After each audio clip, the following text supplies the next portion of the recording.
അതിരപ്പള്ളി പദ്ധതി വേണമോ എന്ന് സർക്കാർ ഇനിയും തീരുമാനിച്ചിട്ടില്ല. എന്നാൽ 18 വർഷമായ ഒരു KECB ഓഫീസ് അതിരപ്പള്ളിയിൽ പ്രവർത്തിക്കുന്നു.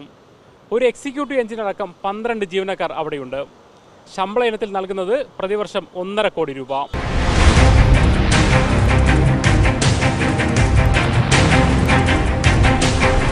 പദ്ധതി തുടങ്ങുമോ ഇല്ലേ എന്ന ആശങ്കയൊന്നും KECBക്കില്ല. 1998 മാർച്ച് 23-ന് ഓഫീസ് പ്രവർത്തനം തുടങ്ങി.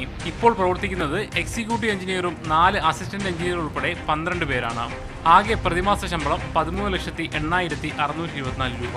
ഡ്രൈവറുടെ ശമ്പളം 89,339 രൂപയാണ്. വർഷത്തിൽ 1.5 കോടി രൂപ വെച്ച് കണക്കാക്കിയാൽ നടത്തണമെന്ന് ഇനിയും തീരുമാനിക്കാത്ത പദ്ധതിക്കായി KECB ഇതുവരെ ചെലവഴിച്ചത് 28 കോടിയോളം രൂപയാണ്. ഈ ഓഫീസ് സാങ്ഷൻ ചെയ്തുകൊണ്ടുള്ള ഗവൺമെൻറ് ഓർഡറിൽ അവിടെ സാങ്ഷൻ ചെയ്തിരിക്കുന്നത് 22 പോസ്റ്റുകളാണ്. ഈ 22 കൂടെ എന്തെങ്കിലും ഒരു അപ്പോയിൻമെൻറ്റ് ആയി കഴിഞ്ഞാൽ എത്രയായിരിക്കും അവിടുത്തെ ചെലവ്?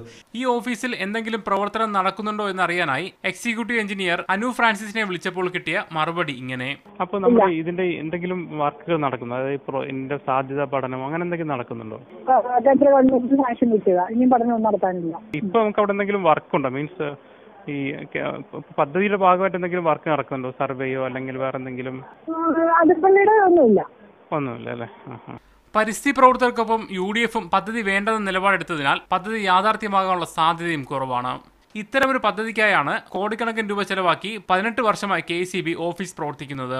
മുഹമ്മദ് അസ്ലം, മീഡിയ 1, തിരുവനന്തപുരം.